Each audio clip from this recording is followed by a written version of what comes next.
So that's a really good question. One is the geography, is that we're very close in terms of, right, it costs much less to get theoretically. If we had an LNG, if let's say theoretically we already had an LNG facility, it will be cheaper to get the LNG from us than say from Qatar, because Qatar needs to go through the Straits of Hormuz, through the Bab el-Mandeb. It needs to pay transit fees to Egypt to go through the Suez Canal, whereas we can go straight to the intake facility in Greece and Croatia and Turkey, etc.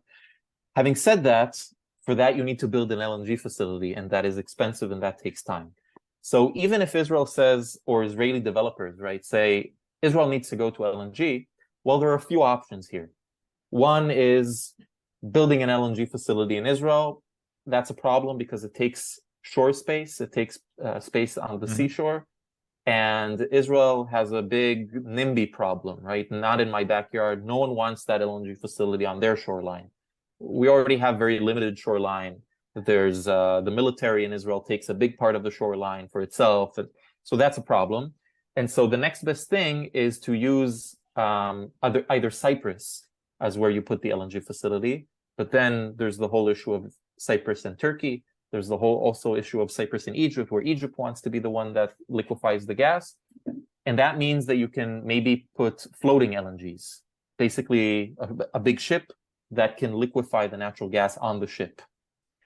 For that, you need a big FLNG. That takes a few years to build in South Korea. It's expensive, but it's another option.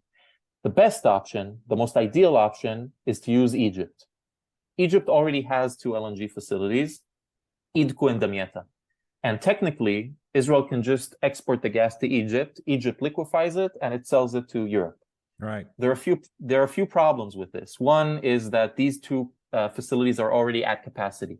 They're already full. The second problem is that they're very old, these 2 LNG facilities in Egypt. They were built 20 years ago. Technology that is obsolete today in terms of you lose a lot of gas in the process of liquefying it. In that old technology, you lose about 14% of the gas.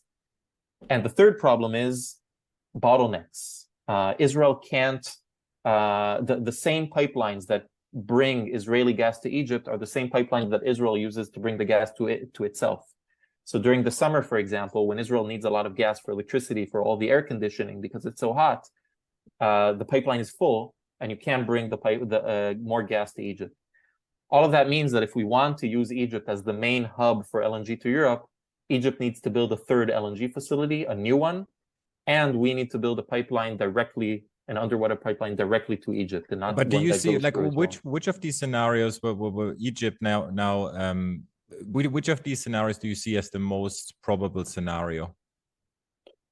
That's a good question. So right now, the most probable scenario is using Egypt.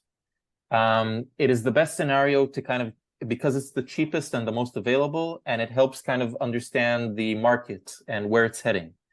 Israel will not commit to building an LNG facility from scratch. It will take 5 years to build it. Whereas if you just use Egypt, then you can see where the market is going. Maybe it's worth building on our own LNG.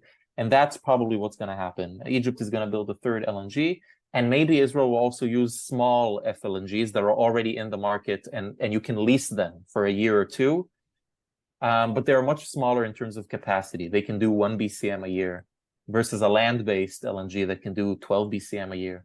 So that's probably what's going to happen in the next few years. We'll see where the war goes. You know, there are 2 main things that are going to affect the price of gas in Europe.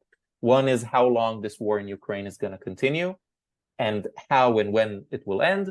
And the second is demand in China and East Asia generally for LNG. Those are the 2 things that, and kind of how fast China can recover and its economy can recover from COVID.